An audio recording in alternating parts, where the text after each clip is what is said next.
नगरपालिकामा 712 घरहरू विस्थापित गर्नुपर्ने चुनौती भने रहेको छ। यस आयोजना निर्माणका लागि मोडालिटी टुङ्ग्याई लगानी जुटाउने, updated feasibility and detail design report तयार गर्ने, बोलपत्र आह्वान गरी निर्माण गर्ने लगायतका कार्य स्वीकृत कार्ययोजना अनुसार अगाडि बढाउने विश्वास दिलाउन चाहन्छु। मान्यज्यूले उठाउनु भएको अर्को विषय आर्थिक सुशासन कायम गर्ने सम्बन्धमा प्रश्न गर्न चाहन्छु। वित्तीय अपराधको प्रभावकारी नियन्त्रणका लागि जोखिममा आधारित मूल्याङ्कन प्रणाली अवलम्बन गर्ने, अधिक जोखिम रहेका क्यासिनो, बहुमूल्य धातु, सहकारी, घर जग्गा, विप्रेषण र बैंकिङ क्षेत्रको सघन सुपरिवेक्षण गर्ने व्यवस्था मिलाइनेछ भने भ्रष्टाचारमा शून्य सहनशीलताको नीति अनुरूप भ्रष्टाचारको दृष्टिले उच्च जोखिमका क्षेत्र पहिचान गरी नियन्त्रणका लागि एकीकृत रूपमा प्रवर्धनात्मक, निरोधात्मक तथा उपचारात्मक उपाय अवलम्बन गरिनेछ। भ्रष्टाचार न्यूनीकरण र सदाचार पद्धतिको प्रवर्धन गर्दै राज्यका समग्र क्षेत्रमा सुशासन कायम गर्नका लागि प्रविधि मैत्री सेवा प्रवाहमा जोड दिइनेछ। सरकारका सबै अङ्गहरूमा आन्तरिक नियन्त्रण प्रणाली सुदृढ बनाउने तथा सार्वजनिक खरिद कानुनको समसामयिक संशोधन र परिपालनालाई सशक्त र प्रभावकारी बनाइनेछ। राजस्व चुहावट नियन्त्रण गरी गैरकानुनी आर्थिक कारोबार हुन नदिन सम्बन्धित निकायलाई क्रियाशील बनाई समन्वयात्मक रूपमा परिचालन गर्नुको साथै चोरी निकासी एवं पैठारी नियन्त्रणका लागि संयुक्त गस्ती परिचालन र छड्के जाँच तथा सुराकी परिचालनलाई प्रभावकारी बनाइनेछ। राजस्व परिचालनलाई प्रभावकारी बनाई आर्थिक सुशासन कायम गर्न केन्द्रीय बीजक अनुगमन प्रणाली, आशीकुडा प्रणाली, VCTS सूचना प्रणाली, भूमि व्यवस्थापन तथा अभिलेख सूचना प्रणाली बीच अन्तर आबद्धता कायम गरी एकीकृत करदाता सूचना प्रणालीको विकास गरिनेछ। यस्तै आयात हुने मालवस्तुको मूल्याङ्कनका लागि नियमित बजार सर्वेक्षण गरी सङ्कलन गरिएको सूचनाका आधारमा तथ्यपरक र वास्तविक भन्सार मूल्याङ्कन प्रणाली विकास गरिनेछ। स्रोत परिचालनको दबावलाई न्यूनीकरण गर्न राजस्व परिचालनका अन्य क्षेत्र परिचालन गरी राजस्वको दायरा विस्तारलाई थप प्रभावकारी बनाइनेछ। आन्तरिक ऋणलाई समेत पुँजीगत प्रकृतिका ठूला पूर्वाधार निर्माणमा केन्द्रित गर्दै जाने व्यवस्था मिलाइनेछ। आर्थिक क्रियाकलापमा आएको सुस्ततालाई सम्बोधन गर्नुपर्ने अवस्था रहेको छ। विगत वर्षमा विधि प्रक्रिया पूरा गरी कार्य सम्पन्न गर्ने क्रममा विधि सम्मत रूपमा सृजित दायित्व यकिन गरी चालु आर्थिक वर्षभित्र भुक्तानी गर्ने व्यवस्था मिलाइनेछ। चालु आर्थिक वर्षको मौद्रिक नीतिलाई थप लचिलो बनाई मुलुकको व्यावसायिक वातावरणमा थप सुधार गरिनेछ। मेटर ब्याज, सहकारी, लघुवित्तका क्षेत्र तथा क्रिप्टोकरेन्सीको प्रयोग तथा हुन्डी लगायतका माध्यमबाट ठगीका घटना बढ्दै गएकाले यस प्रकारका आर्थिक अपराधका घटनामा विद्यमान स्रोत साधन र उपलब्ध जनशक्तिबाट प्रभावकारी रूपमा अनुसन्धान गरी दोषीलाई कारबाहीको दायरामा ल्याइनेछ। धन्यवाद। अब अर्का प्रश्नकर्ता मान्य दीपक बहादुर सिंहलाई समय दिन्छु। सम्मान्य सभामुखज्यू, सम्मान्य प्रधानमन्त्रीज्यू,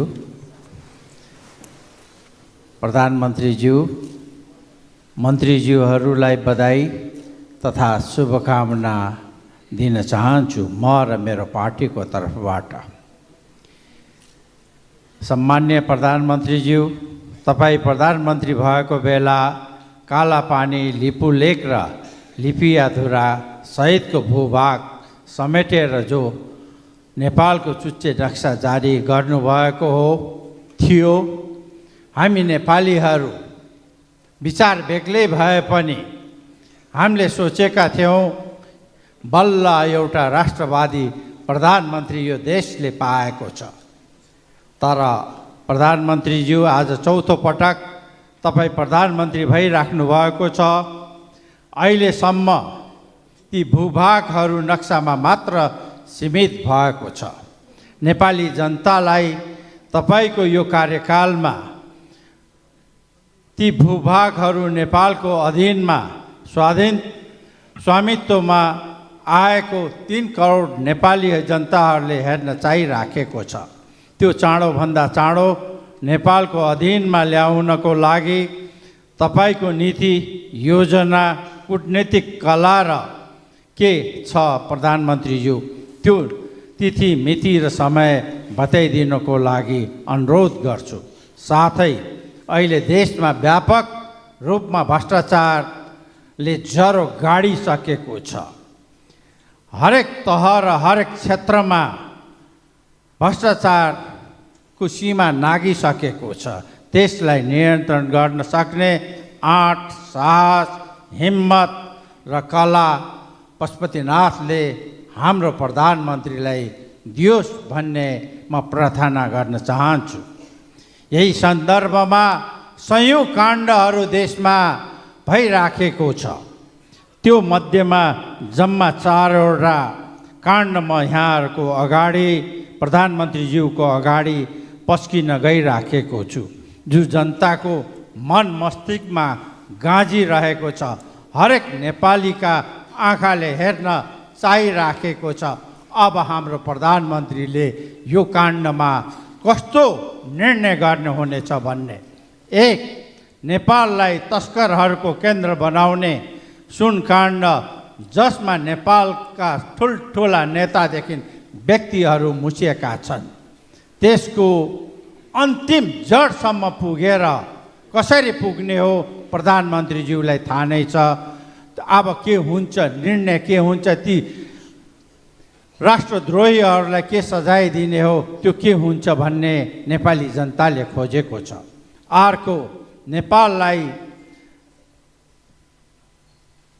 लाखौँ गरिब जनताहरूको सहकारीमा राखेको पैसा, अरबौँ रुपियाँ बर्मलुट गरेकालाई पर्दाफास गर्न जनताहरूले जम्मा गरेका पुँजी बचत रकम जनतालाई कहिले फिर्ता गर्न सकिन्छ, त्यसको जवाब जनताले मागिराखेको छ। सहकारीमा कुनै एउटा मात्र पार्टीको नाम यही हाउसमा पटक पटक आइराखेको छ, तर जति ठुल्ठुला पार्टी छन् त्यति नै मान्छे सहकारीमा मिसिएको त्यो विभिन्न सहकारीको डाटाबाट थाहा भइसकेको छ। त्यसको जवाब जनताले माग्न चाहिरहेको छ।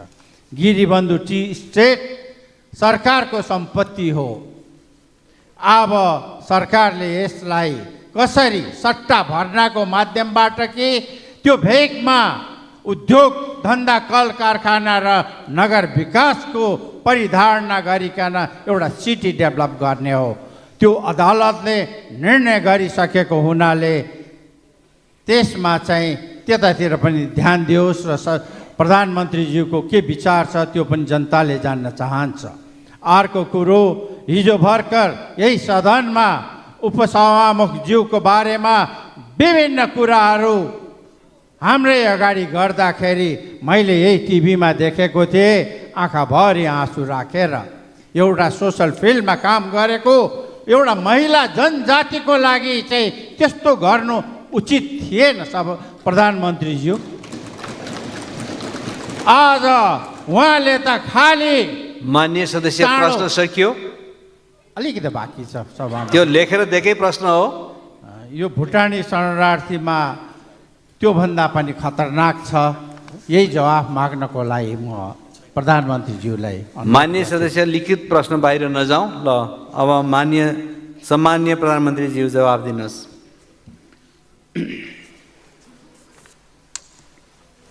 सम्माननीय सभामुख महोदय, नेपालको अन्तर्राष्ट्रिय सीमाका सम्बन्धमा सङ्घीय संसद, नेपाल सरकार र सबै नेपाली स्पष्ट र दृढ रहिआएका छौँ।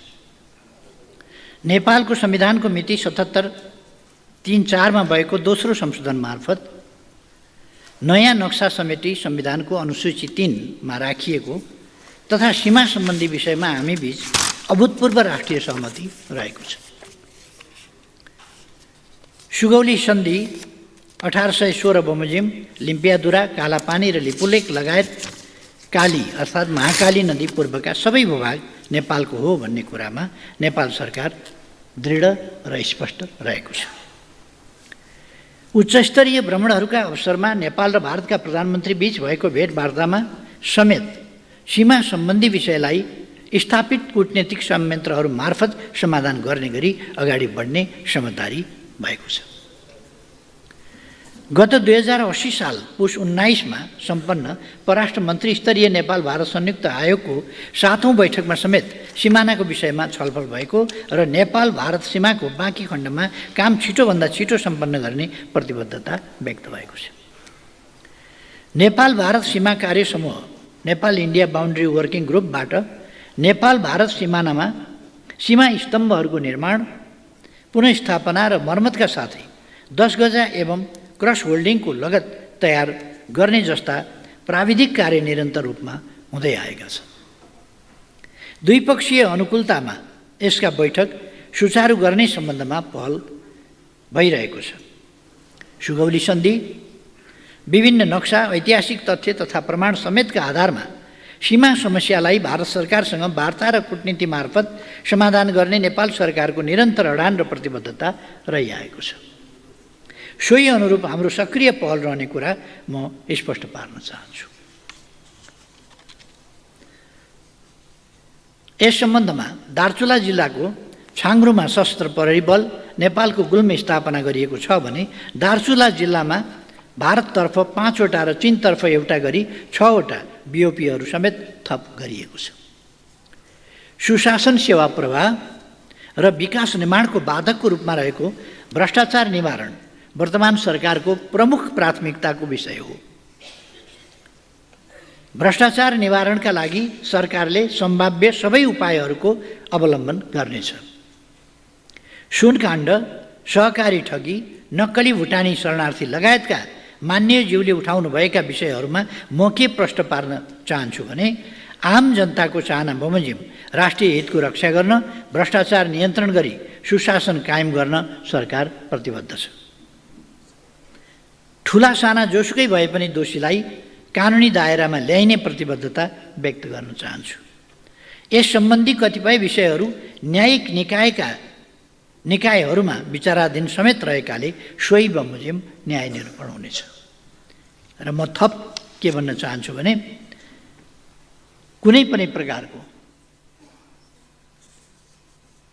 भ्रष्टाचार सम्बन्धमा मुलायजा गरिने छैन, कुनै पनि दल विशेष भनेर हेरिने छैन, छुट्याइने छैन, कोही पनि भ्रष्टाचार गर्ने व्यक्तिका अनुहार हेरिने छैन। अनुहार नहेरिकन व्यवहार हेरेर कारबाही गरिनेछ। यसमा म गरिमामय संसदका सबै मान्य सदस्यज्यूहरूलाई ढुक्क रहन आग्रह गर्न चाहन्छु। धन्यवाद। अब प्रश्नकर्ता माननीय सदस्य डाक्टर धवल शमशेर जङ्गबहादुर राणा। सम्मान्य सभामुखज्यू, सम्मान्य प्रधानमन्त्रीज्यू, तपाईँलाई र तपाईँको मन्त्री परिषदको सफलताको शुभकामना गर्दै मैले त भ्रष्टाचारकै विषयमै सवालहरू राखेको थिएँ, तपाईँबाट त्यसको जवाबहरू आइसकेको छ। तैपनि म केही लेखेकै कुरामा थप्न चाहन्छु। यो आजको दिनमा नेपालमा राजनीति र राजनीति गर्ने नेताहरूलाई कस्तो दृष्टिकोणले जनताले हेर्छ, यो दृष्टिकोणलाई सुधार गर्नको लागि हामीले 2046 सालबाट नेताहरूको सम्पत्ति छानबिन गरेर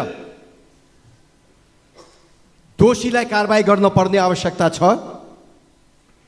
प्रधानमन्त्रीज्यू, र प्रतिष्ठित ठाउँमा पद ओगटेका नेताहरूले अकुत सम्पत्ति कमाएको कहाँबाट आयो भन्ने कुरालाई छानबिन गर्नुभयो भने धेरै नेताहरू जेल जान्छन्। यो विषयमा प्रधानमन्त्रीज्यू गम्भीर हुनुहुन्छ भनेर मैले विश्वास लिएको छु। संविधानलाई नि के सकारात्मक रूपमा परिवर्तन गर्ने भनेर भन्नुभएको छ, त्यो पनि तपाईँले गर्नुहुन्छ भन्ने विश्वास लिएको छु। र भ्रष्टाचारकै विषयमा कुरा गर्दाखेरि हिजो मात्रै यो गरिमय सदनभित्र एकजना पूर्व मन्त्री, हालका सांसदले आफ्नो छोराको सर्टिफिकेटलाई टेकुमा गएर इक्विभलेन्स गर्दाखेरि दिनभरि उहाँलाई झुल्यायो, लट्क्यायो र 5 बजे बज्न लागेपछि 5,000 रुपियाँ बिचौलियालाई दिएपछि उहाँको काम कागज तुरुन्तै हातमा आयो। उहाँले यस्तो भन्दा यो सदन तरङ्गित भएको मैले देखिनँ। एकजना सांसदलाई नि त्यहाँ कर्मचारीका घुस दिएर काम गराइन्छ र सदन तरङ्गित हुँदैन। हामी गम्भीर हुँदैनौँ। हामीले देशलाई कहाँ पुगाइसकेको रहेछौँ। सदनभित्र सांसदसित पैसा मागेर पैसा लिँदाखेरि पनि हामीले त्यो विषयमा गम्भीरता देखाउन छाडिसकेको छौँ। मान्य सदस्य आफ्नो लिखित प्रश्न पढ्न सक्नुहुन्छ, त्योभन्दा धेरै व्याख्यामा नजाउँ। धन्यवाद। के हो लिखित प्रश्न, त्यसलाई सट्ट राखिदिनुहोस्। अन्तिममा हिजो राति पूर्व मन्त्री रामचन्द्र रायजीको फारममा उहाँको बर्बर रूपले हत्या भएको छ। प्रधानमन्त्रीज्यू, यो विषयमा दोषीलाई कारबाही हुन्छ भन्ने विश्वास लिएको छु। धन्यवाद। सम्माननीय प्रधानमन्त्रीज्यू। सभामुख महोदय,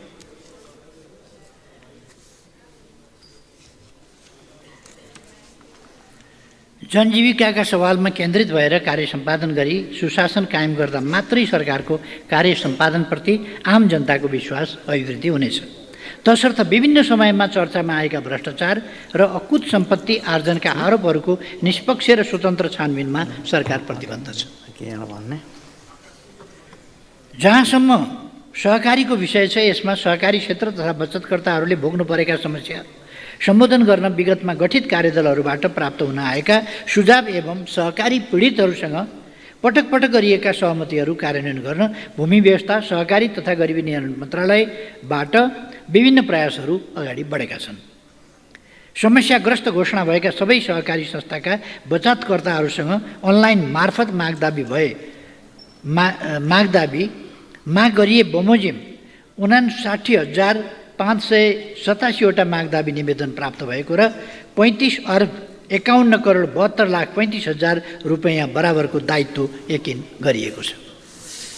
सहकारी कर्जा असुली न्यायाधिकरण, कर्जा सूचना केन्द्र र सहकारी बचत तथा कर्जा सुरक्षण कोष स्थापना गर्ने प्रक्रिया अगाडि बढाइएको छ र बजेट समेत सुनिश्चित गरिएको छ। सहकारी नीतिको परिमार्जन मस्यौदा तयार गरिएको छ। सहकारी ऐन 2074 को संशोधन मस्यौदा तयारीको चरणमा रहेको छ। मान्यज्यूले उठाउनु भएको अर्को विषय संविधान संशोधनसँग सम्बन्धित रहेको छ। संविधान संशोधन राष्ट्रिय आवश्यकता र राष्ट्रिय हितलाई मनन गरी राजनीतिक दलहरूबीच राष्ट्रिय सहमति जुटाउँदै अघि बढाइने विश्वास दिलाउन चाहन्छु। संविधान संशोधनको विषय कसैको लहरको विषय होइन र यो समयको माग, देशको आवश्यकताका लागि हो भन्ने कुरा मैले हिजो पनि भने, फेरि दोहोऱ्याउँछु। वर्तमानमा देखिएका समस्या सम्बोधन गरी संविधानलाई अझ जीवन्त बनाउन र देशलाई स्थायित्व र समृद्धिको मार्गमा अगाडि बढाउन सरकारमा रहेका र नरहेका सबै दलहरूसँग छलफल र परामर्श गर्दै यस कार्यलाई अगाडि बढाउने विश्वास दिलाउन चाहन्छु। मान्यज्यूले उठाउनुभएका अन्य विषयका सम्बन्धमा पूर्व प्रश्नकर्ता मान्यज्यूहरूको उत्तरमा समेत यी कुराहरू स्पष्ट पारिसकेका छु। अब प्रश्नकर्ता मान्य सदस्य दीपक बोहरा अनुपस्थित देखिनु भएकोले उहाँको अनुपस्थितिमा उहाँको तर्फबाट प्रश्न सोध्न उपयुक्त देखिएन, अत सूचीबाट उक्त प्रश्न हटाएको कुरा म प्रश्न पार्न चाहन्छु। यस पछाडि प्रश्नकर्ता मान्य सदस्य देवी प्रकाश भट्टचन आफ्नो प्रश्नलाई वाचन गरेर प्रश्न राखिदिनुहोला।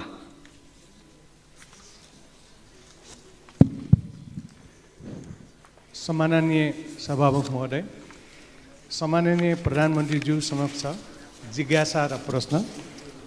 बागलुङ जिल्लाको धोरपाटन नगरपालिकाको उत्तरगङ्गा जलाशययुक्त जलविद्युत आयोजना 828 मेगावाट र उक्त आयोजनाबाट जम्मा 1726 मेगावाट उत्पादन हुने साथै हिउँदे याममा 100% उत्पादन दिने योजना कहिले सुरु हुनेछ? साथै आन्तरिक तथा बाह्य पर्यटन विकास प्रबन्धनको लागि धोरपाटन विकास परियोजना स्थापनाको पहलको लागि माग गर्दछौँ। मुस्ताङ जिल्लाको लोमनथाङमा लम्बाइ 10 किलोमिटर, चौडाइ 4 किलोमिटर भएको उत्कृष्ट युरेनियमको भण्डार रहेको प्रारम्भिक अध्ययनले देखाएकोमा सोको उत्खनन प्रक्रिया कहिलेदेखि अगाडि बढ्छ? उक्त युरेनियम भण्डारबाट प्राप्त हुने आय स्रोतबाट स्थानीय सरकारलाई अत्याधिक रकम छुट्याई परम्परागत ढाँचाको बसोबास निर्माण गर्न स्थानीयवासीको माग रहेको अवगत गराउन चाहन्छु। यसै गरी नेपाली मालवाहक पानी जहाज अन्तर्राष्ट्रिय समुद्र मार्गमा सञ्चालन गर्नको लागि संसदमा पेश भएको विधेयक विगत 4 वर्ष यता अल्पत्र अवस्थामा रहेकोले सो विधेयक कहिलेदेखि छलफलमा लाई पास गर्ने सरकारको योजना छ? सम्मानीय प्रधानमन्त्रीज्यू जवाब दिन सक्नुहुन्छ। सम्मानीय सभामुख महोदय, उत्तर गङ्गा जलाशययुक्त जलविद्युत आयोजना पहिले नेपाल विद्युत प्राधिकरणको आयोजना विकास विभाग अन्तर्गत रही सोही विभागबाट सम्भाव्यता अध्ययन, वातावरणीय प्रभाव मूल्याङ्कनको काम भएको थियो। हाल उत्तर गङ्गा जलाशययुक्त जलविद्युत आयोजना स्पेशल पर्पस भेहिकलको रूपमा विकास गर्न 2074 सालमा उत्तर गङ्गा पावर कम्पनी लिमिटेडको स्थापना गरी कार्य अगाडि बढाइएको छ। हालसम्म आयोजनाको सम्भाव्यता अध्ययन सम्पन्न गरिएको, वन तथा वातावरण मन्त्रालयबाट वातावरणीय प्रभाव मूल्याङ्कन स्वीकृत भइसकेको, जग्गा अधिग्रहणको लागि प्रक्रिया अघि बढाइएको छ। विद्युत उत्पादन अनुमति पत्रको लागि विद्युत विकास विभागमा आवेदन दिइसकिएको छ। हाल एनईए इन्जिनियरिङ कम्पनी मार्फत आयोजनाको review of feasibility study and basin and intervention option स्टडीको कार्य भइरहेको छ। एनईए इन्जिनियरिङ कम्पनी मार्फत आयोजनाको review of feasibility study and in basis and intervention option स्टडीको अन्तिम प्रतिवेदन प्राप्त भएपछि कन्स्ट्रक्सन मोडालिटी र फन्डिङ मोडालिटी निर्क्युल गरी आगामी 4 वर्षभित्र आयोजना निर्माण सम्पन्न गर्ने लक्ष्य रहेको छ। खानी तथा भूगर्भ विभागबाट अन्तर्राष्ट्रिय अटोमिक सङ्गठनको सहयोगमा भएको प्रारम्भिक अन्वेषणबाट मुस्ताङको लोमाङथाङ क्षेत्रमा उत्खनन योग्य गुणस्तर र परिमाणमा युरेनियमको खनिज भण्डार रहेको देखाएको छ। युरेनियम रणनीतिक खनिज भएकोले यसको उत्खनन पूर्व केही कानुनको सुधार, प्रयोगशालाको स्तरोन्नति, जनशक्ति विकास सँगसँगै गरी विस्तृत अन्वेषण र औद्योगिक उपयोगको मोडालिटी र सङ्गठन ढाँचा तय भए पश्चात मात्र उत्खनन गर्न सकिने देखिन्छ।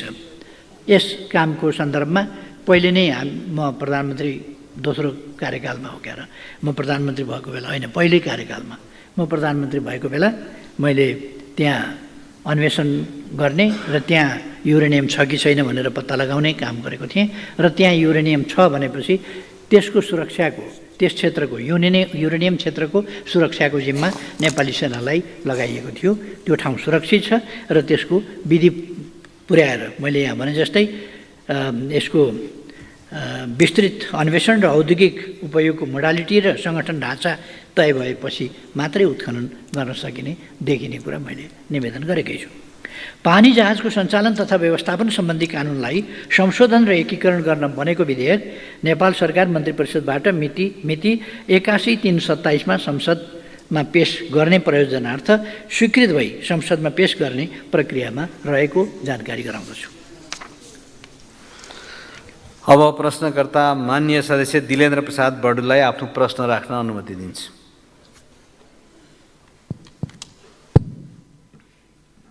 सम्माननीय सभामुख महोदय, मैले पटक पटक यस संसदमा ध्यानाकर्षण गराउँदै आइरहेको उच्च रणनीतिक महत्त्वको दार्चुला तिङ्कर सडक र अन्तर्राष्ट्रिय सीमा नदी महाकाली नियन्त्रणका सन्दर्भमा सम्माननीय प्रधानमन्त्रीको ध्यानाकर्षण गराउँदै म केही कुरा राख्न चाहिरहेको छु।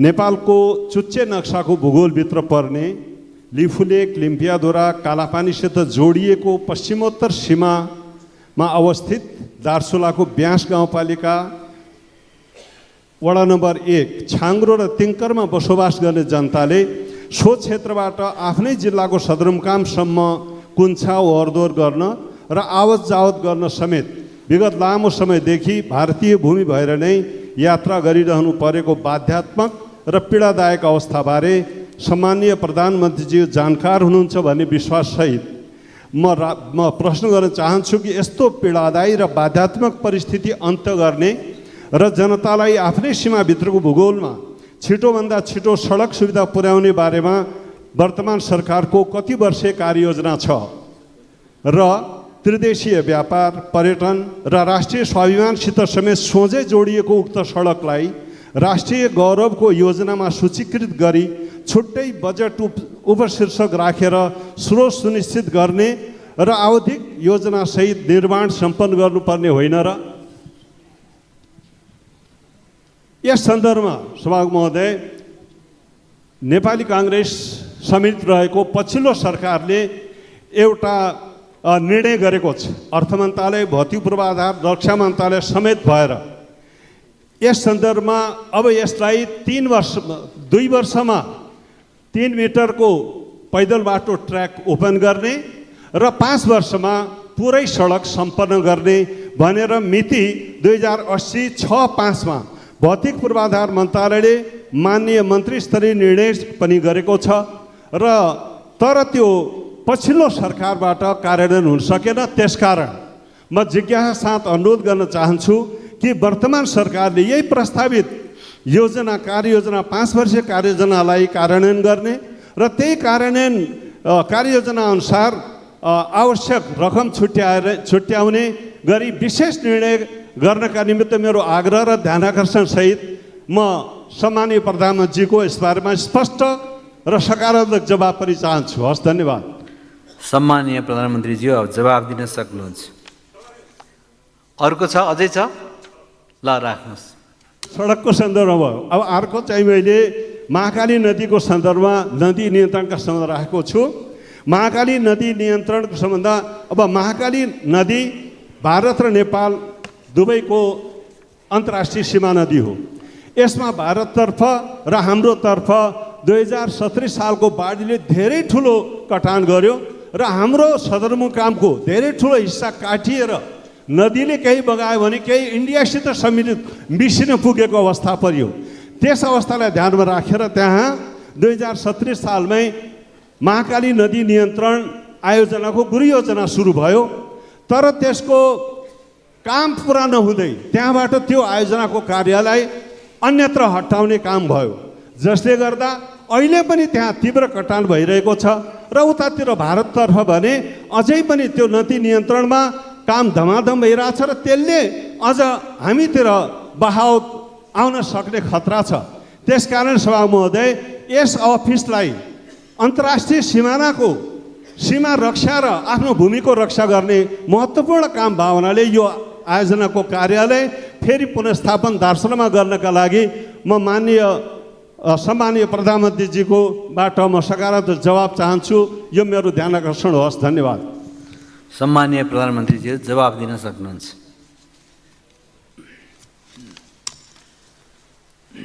सम्माननीय सभामुख महोदय, मान्यज्यूले उठाउनु भएको प्रश्नको सम्बन्धमा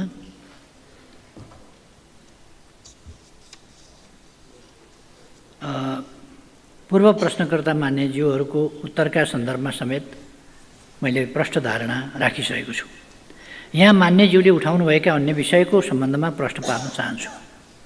महाकाली करिडोर आयोजना अन्तर्गतको तुषारपानी कोटेश्वर टिङ्कर खण्डमा 80% कडा चट्टान रहेको र विस्फोटक पदार्थको व्यवस्थापनको सहजता भई निर्माण कार्यमा कम समय लाग्ने र कार्यप्रगति छोटो हुने उद्देश्यका साथ नेपाली सेना मार्फत कार्य भइरहेको छ। यो निर्णय सभामुख महोदय, म प्रधानमन्त्री भएकै बेला 77 साल वैशाख 14 गतिको मन्त्री परिषदको निर्णयबाट दार्चुला तिङ्कर सडकको 134 किलोमिटर मध्ये निर्माण हुन बाँकी रहेको 79 किलोमिटरको अन्तिम सडक खण्ड तुषारपानी कोठेधार तिङ्कर सडक निर्माणको जिम्मा नेपाली सेनालाई सुम्पिने निर्णय गर्दा साबिककै उक्त निर्णयमा नै साबिक जस्तै रातो किताबमा बजेट विनियोजन भइरहेको अवस्था समेत त्यसलाई अन्त्य गरेर, किनभने त्यो चट्टानी भूभाग भएको हुनाले अरूले गर्न गाह्रो हुने भएको हुनाले नेपाली सेनालाई सुम्पिएको थियो।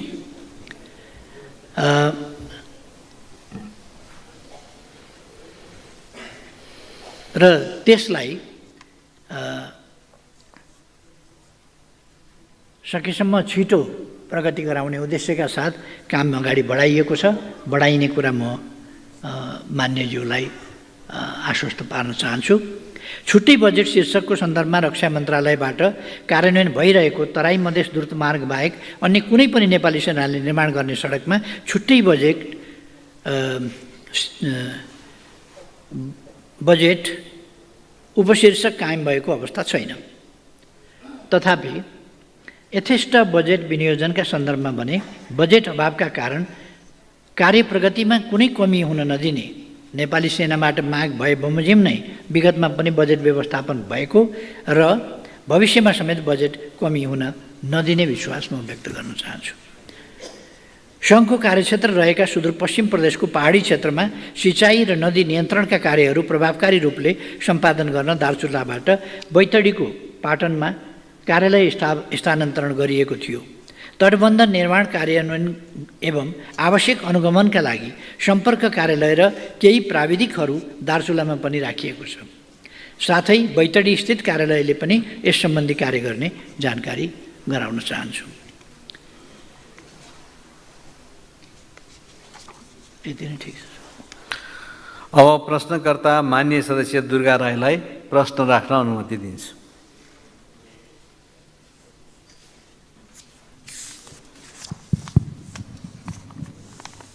सम्माननीय सभामुख महोदय, प्रतिनिधि सभा नियमावली 79 को नियम 56 बमोजिम प्रधानमन्त्रीज्यूसँग प्रत्यक्ष प्रश्न गर्नको लागि सहभागी हुन अनुमति चाहन्छु। सभामुख महोदय मार्फत सम्माननीय प्रधानमन्त्रीज्यूलाई मेरो प्रश्न। सर्वप्रथम प्रधानमन्त्रीज्यूलाई बधाई दिन चाहन्छु। गत असार 17 गते मध्यराति के पर्यो त्यस्तो आपद 12 घण्टा उज्यालो पर्खिन नसकिने गरी संसदको पहिलो र दोस्रो सङ्ख्याका ठुलो दलहरूले 7 बुँदे सम्झौता गर्नुको कारण के हो र यसलाई आम नेपाली नागरिकले थाहा पाउँदा विद्रोह गर्ने बुँदाहरू समावेश छन् र अर्को कुरा संविधान संशोधन गर्ने भन्दै आम उत्पीडितहरूको प्राप्त अधिकार खोज्न लागि त होइन भन्ने आम उत्पीडित समुदायहरूको चासो छ। साथै प्रधानमन्त्रीज्यू, कानुन न्याय तथा मानव अधिकार समितिमा रहेको सङ्क्रमणकालीन न्याय सम्बन्धी विधेयक कहिले टुङ्गाउने हो? सरकार र प्रधानमन्त्रीज्यूको के भनाइ छ? मेरा प्रश्नहरू प्रधानमन्त्रीज्यू लिखित रूपमा 4 गते मैले बुझाएको हुनाले यस सम्मानित सदनलाई मैले आफ्ना प्रश्नहरू फेरि प्रत्यक्ष रूपमा प्रधानमन्त्रीज्यूलाई सोध्न मेरो कर्तव्य सोचे।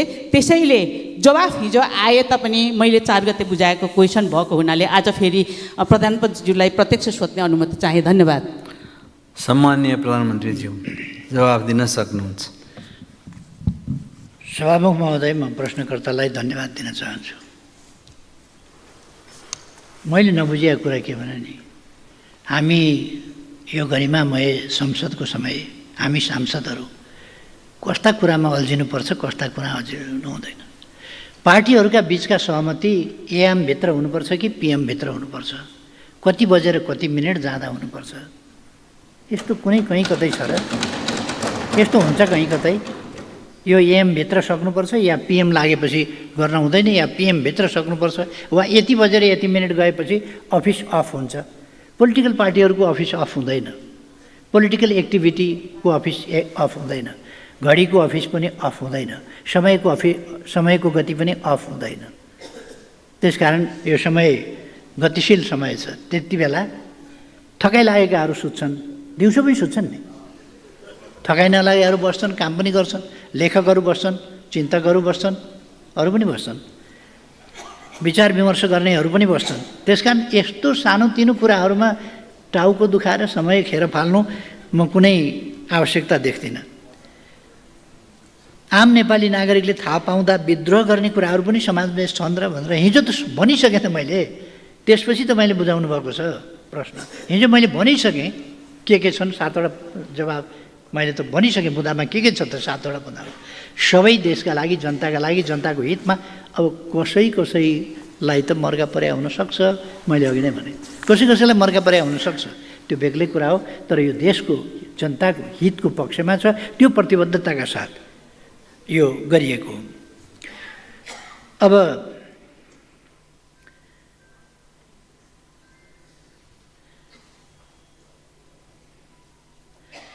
संसदीय समितिमा रहेका विधेयकहरूलाई टुङ्गोमा पुर्याउने सन्दर्भमा मान्यज्यूहरूले समेत सक्रिय र क्रियाशील भई सहयोग गर्नुहुनेछ।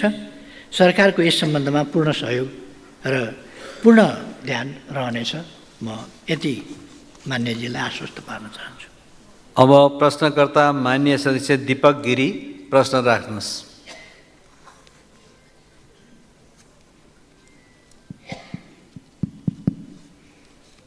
सम्मान्य सभामुखज्यू, सम्मान्य प्रधानमन्त्रीज्यू, म सर्वप्रथम नेपाली राजनीतिका शिखर पुरुष महामानव बिपी कोइराला, शिखर पुरुष पुष्पलालजीलाई श्रद्धासुमन टक्राउँदै म आफ्ना केही भनाइहरू राख्न चाहन्छु।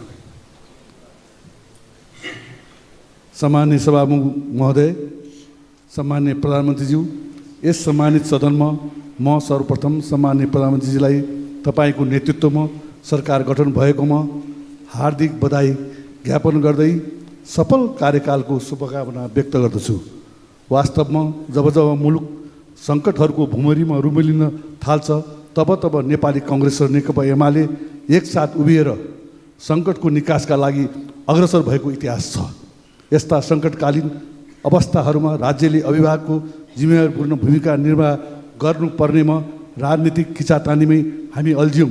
त्यसो त गत निर्वाचनमा नेपाली काङ्ग्रेस यो देशको प्रमुख दलका रूपमा निर्वाचित जनताले चुने र दोस्रो दलका रूपमा एमाले भयो र तेस्रो दलका रूपमा नेकपा माओवादी रहन पुग्यो। अत सरकार सञ्चालनका लागि कसैको बहुमत नपुग्दा मुलुकको प्रमुख दल कहिले प्रतिपक्षमा बस्नुपर्ने त कहिले तेस्रो दलले नेतृत्व गरेको सरकारमा सामेल हुनुपर्ने संसदीय अभ्यासको हामीले सामना गर्नु पर्यो। प्राविधिक रूपमा जे जस्तो रहे पनि यस्तो अभ्यासले हाम्रो संसदीय प्रणालीको खिल्ली उडारेको हामी सबैले अनुभव गरेकै हो। यस्तो राजनीतिक अस्थिरताका कारण सरकारले जनजीविकाका सवालमा प्रभाव गर्नुपर्ने सेवाहरूमा तदारुकता नहुनु स्वाभाविक थियो र यस्तो हुँदा संसदीय लोकतन्त्रप्रति नै प्रश्न गरेर जनतामा भ्रम सृजना गर्नेहरूको खेती क्रमशः सुरु हुँदै गर्दा संसदीय लोकतन्त्र समावेशीकरण र खास गरी परिवर्तित प्रणालीको रक्षाका लागि मुलुकका प्रमुख दल एक ठाउँमा उभिन जरुरी थियो। हाल ढिलै भए पनि राजनीतिक कोषले एउटा उचित मार्ग पहिलाएको छ। यसका लागि पनि म शुभकामना दिन चाहन्छु। सम्माननीय सभामुख महोदय, म प्रधानमन्त्री समक्ष मेरो केही प्रश्नहरू राख्ने अनुमति चाहन्छु। गत असार 28 गते त्रिशुलीमा 2वटा यात्रुबस दुर्घटना भएको खबरले देश शोकमग्न बनेको छ भने अझै यात्रुहरूको अवस्था अज्ञात छ। यस सन्दर्भमा प्रधानमन्त्रीज्यू मार्फत म यो जान्न चाहन्छु कि सार्वजनिक यातायात तथा सडक सुरक्षा सुनिश्चित गर्न सरकारको नीति के छ? नेपालमा कति यात्रुवाहक सवारी साधनहरू सञ्चालित छन्? ती सबै सडकहरूको अवस्था मापदण्ड अनुसार छ कि छैन? सडकमा चल्ने सवारी साधनको यान्त्रिक अवस्था के कस्तो छ? कुन खालको सडकमा कस्ता वाहनहरू चल्न अनुमति छ? यस्ता विषयहरू नागरिकसँग प्रत्यक्ष सरोकार राख्ने विषय भएकोले उपयुक्त अनुसार यातायात व्यवस्थापन र नियमन गर्ने निकायहरूको कार्यक्षमता र कार्यकुशलता आजको अवस्था अनुसार छ कि छैन? मेरो दोस्रो प्रश्न छ, एमसिसी कार्यान्वयन भएको 1 वर्ष हुन लाग्दैछ। 5 वर्षभित्र सक्नै पर्ने शर्त हामीले स्वीकार गरेका छौँ। यही सदनबाट हामीले पारित गरेका छौँ। 1 वर्षको प्रगति कस्तो छ? यही गतिमा काम गरेर हामी 5 वर्षभित्र काम सक्छौँ त? हामीले स्वीकार गरेका शर्त अनुसार देश हितमा विकासलाई गति दिने कि नेपालीहरू आफैले स्वीकार गरेको शर्तमा काम गर्न सक्दैनन् भन्ने इमेज बनाउने?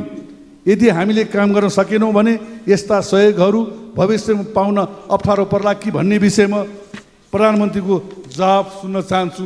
धन्यवाद। जय नेपाल। सम्माननीय प्रधानमन्त्रीज्यू जवाब दिन सक्नुहुन्छ। सभामुख महोदय, म प्रश्नकर्ता मान्यज्यूलाई धन्यवाद भन्न चाहन्छु।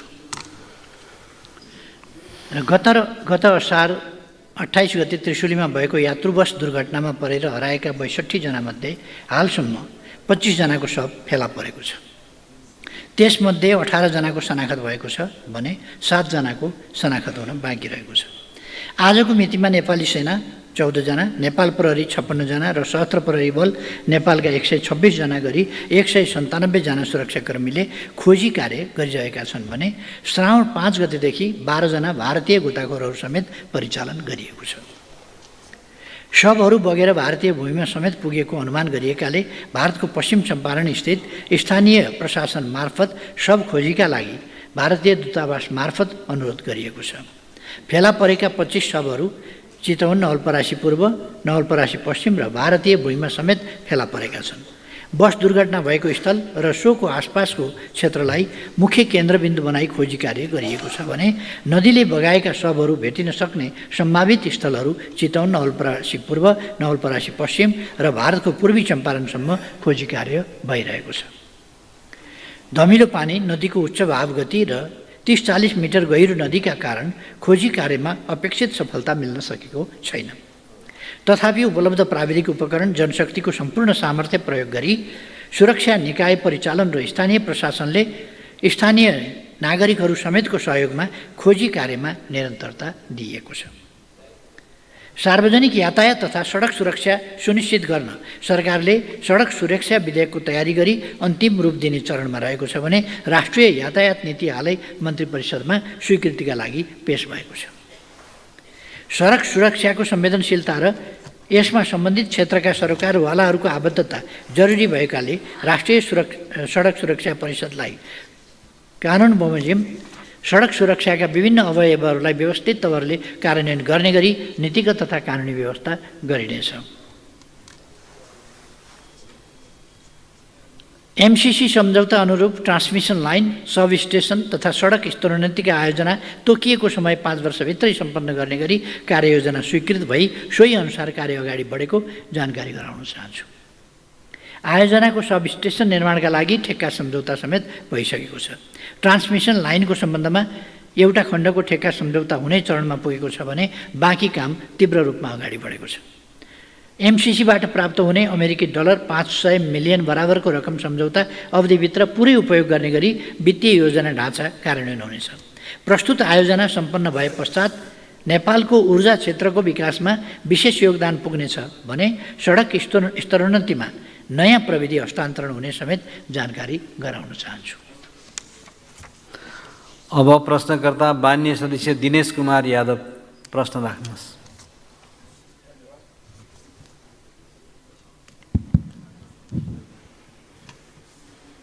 सम्मान्य सभामुख महोदय, सम्मान्य प्रधानमन्त्रीज्यू, आज प्रत्यक्ष प्रश्नको रूपमा हामीले आज 22 आज हिजो 6 गते बिपी स्मृति दिवस र आज पुष्पलालजीको आज स्मृतिको दिवसको अवसरमा उहाँहरूप्रति हार्दिक श्रद्धाञ्जली अर्पण गर्न चाहन्छु। सम्झन चाहन्छु पञ्चायतकाल, राणा शासनकाल र आज ती नेताका आदर्शहरूलाई सम्झेर त्यही बाटोतिर हामी लागू भने सम्झना गर्दै हार्दिक श्रद्धाञ्जली दिन चाहन्छु। साथसाथै नव परिवेश, नव स्थितिमा आज जुन गठबन्धन बनेको छ, प्रतिपक्ष पहिलो पार्टी र दोस्रो पार्टीको बिचमा केपी ओलीजीको नेतृत्वमा उहाँको कार्यकाल र पुरै मन्त्री परिषदलाई हार्दिक बधाई र शुभकामना दिन चाहन्छु। सँगै एउटा इतिहास बनाउन पनि माँ भगवतीसँग कामना गर्न चाहन्छु कि यो देशले फेरि संसदीय व्यवस्थाको विकल्प खोज्न नपरोस्।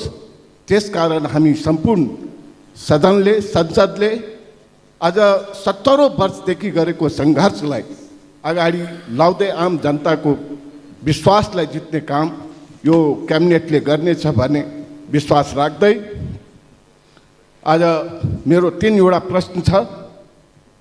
एउटा प्रश्न हो, कोशी सम्झौता अनुसार कोशी बाहिरैदेखि नेपालको सिमाना भारतको सिमाना लोकिस बजारसम्म 32 किलोमिटर पश्चिमी केनाल नहर पर्दछ, जो बारम्बार चर्चामा पनि आउने गरेको छ।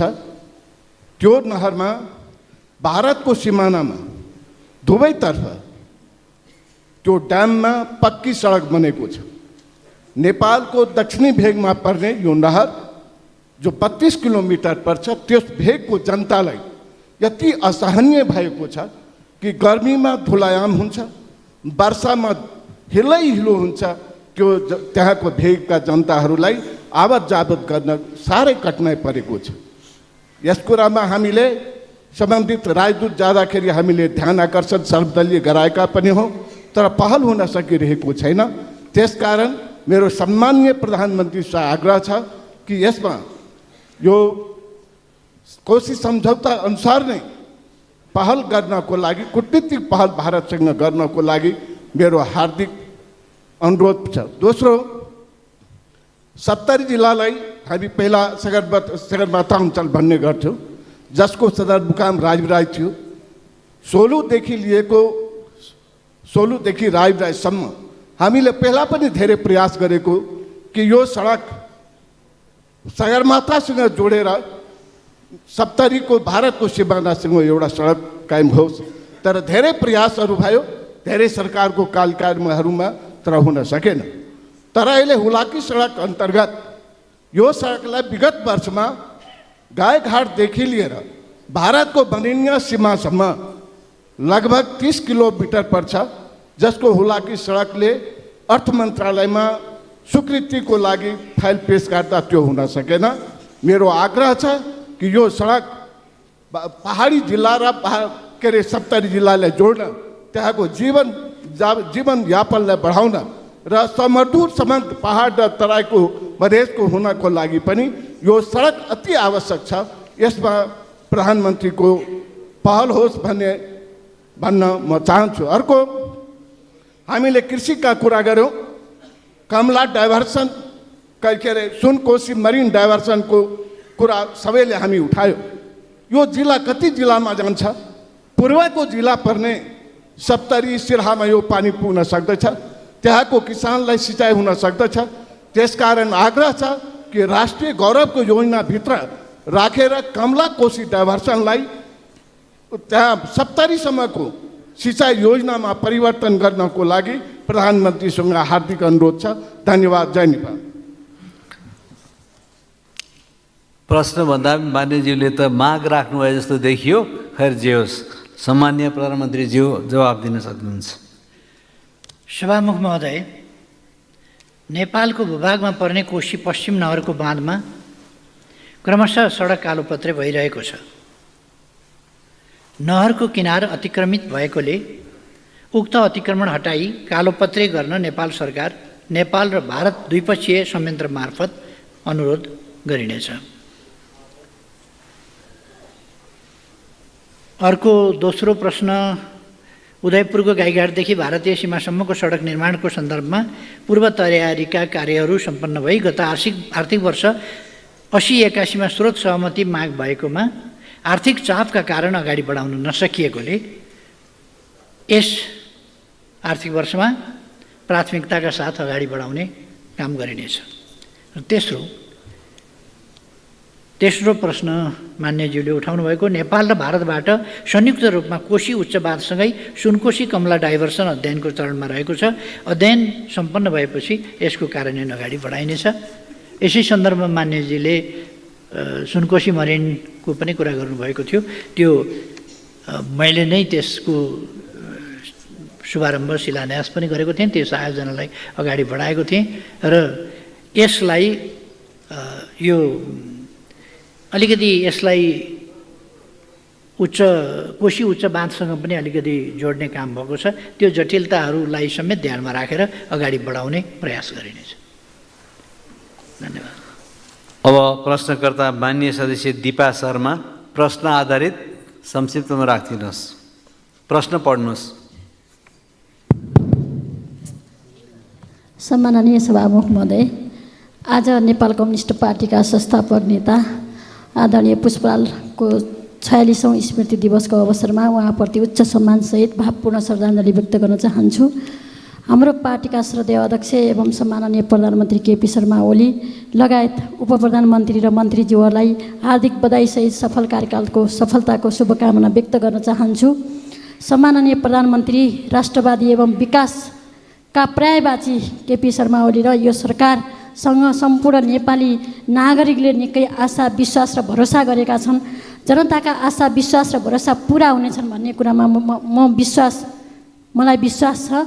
म आज यो प्रश्न उत्तर कार्यक्रममा सम्माननीय प्रधानमन्त्रीज्यूलाई मेरो जिज्ञासा प्रश्न यस प्रकार रहेको छ।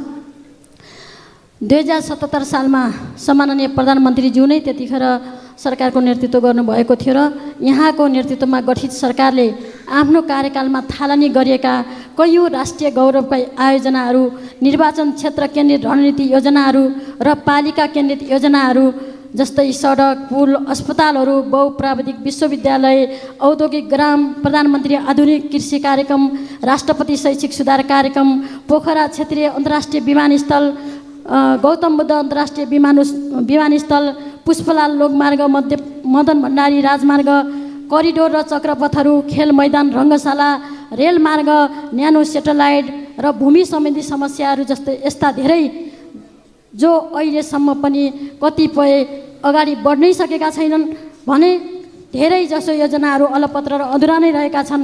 यी योजनाहरूलाई अगाडि बढाउनेतर्फ सम्माननीय प्रधानमन्त्रीज्यूले कसरी सोच्नु भएको छ जान्न चाहन्छु। धन्यवाद। सम्माननीय प्रधानमन्त्री जवाफ दिन सक्नुहुन्छ। माननीय सदस्यज्यूलाई धन्यवाद छ। समृद्ध नेपाल सुखी नेपाली जो राष्ट्रिय आकाङ्क्षा हो त्यो पुरा गर्न जसलाई हामीले गन्तव्य बनाएका छौँ त्यसलाई प्राप्त गर्न नै मैले 77 सालमा मेरो नेतृत्वमा गठित सरकारले कैयौँ राष्ट्रिय गौरवका आयोजनाहरू यो 77 मा मात्रै होइन कि अगाडिदेखि नै यो 74 बाटै हामीले सुरु गरेका थियौँ र 75, 76, 77, 78 सम्म हामीले विभिन्न आयोजनाहरू अगाडि बढाएका छौँ र कैयौँ राष्ट्रिय गौरवका आयोजनाहरू, निर्वाचन क्षेत्र केन्द्रित रणनीतिक योजनाहरू र पालिका केन्द्रित योजनाहरू सुरुवात गरेका थियौँ। यसरी थालनी गरेका मध्ये अधुरा र अल्पत्र योजनाहरूलाई स्रोत साधनको उचित व्यवस्थापन गरेर यथाशीघ्र अगाडि बढाउने र सम्पन्न गर्ने यस सरकारको प्राथमिकता रहेको छ। मैले हिजो पनि भनेको थिएँ, थालेका कामहरू सिद्ध्याउने हाम्रो प्राथमिकता हुनेछ। नयाँ थाल्ने मात्रै होइन, थालेका काम सिद्ध्याउने, पुरा गर्ने, नतिजा प्राप्त गर्ने यो हाम्रो प्राथमिकतामा रहन्छ अहिले भनेर मैले हिजो पनि बोलेको थिएँ। अर्को कतिपय मान्यजीहरूले हिजोको बहसमा पनि मैले सुने पूर्वाधार विकासका कुराहरूलाई खेर गएको जस्तो ठान्ने, सम्पत्ति खेर गएको जस्तो ठान्ने। पूर्वाधार विकासका पूर्वाधार भनेको विकासका पूर्वाधार हो नि त। पूर्वाधार नै नभइकन, पूर्वाधार भनेको जग जस्तो हो, पूर्वाधार नै नभइकन विकास कसरी हुन्छ त? विकासको पूर्वाधार। त्यसकारण पूर्वाधार भनेको विकासभन्दा अगाडि आउने चिज हो। त्यसले विकास अगाडि बढाउँछ, विकास अगाडि बढाउन मद्दत गर्छ। त्यसकारण त्यसलाई पूर्वाधार भनिन्छ। त्यो कुरा अलिकति नबुझ्न खोजेको जस्तो, अस्पताल भवन किन बनायो, विद्यालय भवन किन बनायो, कतिपय राष्ट्रिय गौरवका कुराहरू हुन्छन्, किन बनाइए, त्यसले कति लिटर दुध दियो, कति बोरा धान फल्यो, कति घोगा मकै फले जस्तो हिसाब हुँदैन त्यसको। हाम्रा कतिपय गौरवका कुरा हुन्छन्, हाम्रा कतिपय इतिहासका कुरा हुन्छन्, कतिपय ऐतिहासिक धरोहरहरू हुन्छन्, हाम्रो संस्कृति हुन्छ। त्यसकारण यसलाई ठ्याक्कै तत्कालको आयव्ययमा मात्रै जोडिँदैन। त्यसको विकासको समग्र विकासको अभियानसँग, गतिसँग र विकासका आधारसँग र उपलब्धिहरूसँग त्यसको सरोकार हुन्छ। सीमित स्रोत र साधनको सदुपयोग गर्दै राष्ट्रिय गौरव रूपान्तरणकारी प्राथमिकता प्राप्त र राष्ट्रिय महत्त्वका अन्य आयोजनाहरूका बजेट अभाव नहुने व्यवस्था पनि मिलाइनेछ। हाल कार्यान्वयनमा गएका आयोजना अन्तर्गतका ठेक्काहरूको कार्य सम्पन्न गर्न आवश्यक बजेट व्यवस्था गरिनेछ। साथै ठेक्का व्यवस्थापनलाई चुस्त बनाइने र जिम्मेवार पक्षलाई जवाबदेही बनाइनेछ। आज 10 जना मान्यहरूले लिखित प्रश्न पठाउनु भएको भए पनि एकजना प्रश्नकर्ता अनुपस्थित रहनुभयो। 9 जना मान्यज्यूहरूले प्रश्न गर्नुभयो। मैले सबै मान्यज्यूहरूका सबै प्रश्नहरूको जवाफ उपयुक्त ढङ्गले दिएको छु भन्ने ठानेको छु र म सबै प्रश्नकर्ता मान्यज्यूहरूलाई र सबै प्रश्नोत्तर कार्यक्रममा सहभागी सबै मान्यज्यूहरूलाई पनि धन्यवाद भन्न चाहन्छु। सभामुख महोदयले समय दिनुभएकोमा धेरै धेरै धन्यवाद। सम्माननीय प्रधानमन्त्रीलाई आफ्नो आसन ग्रहण गर्न अनुरोध गर्दछु।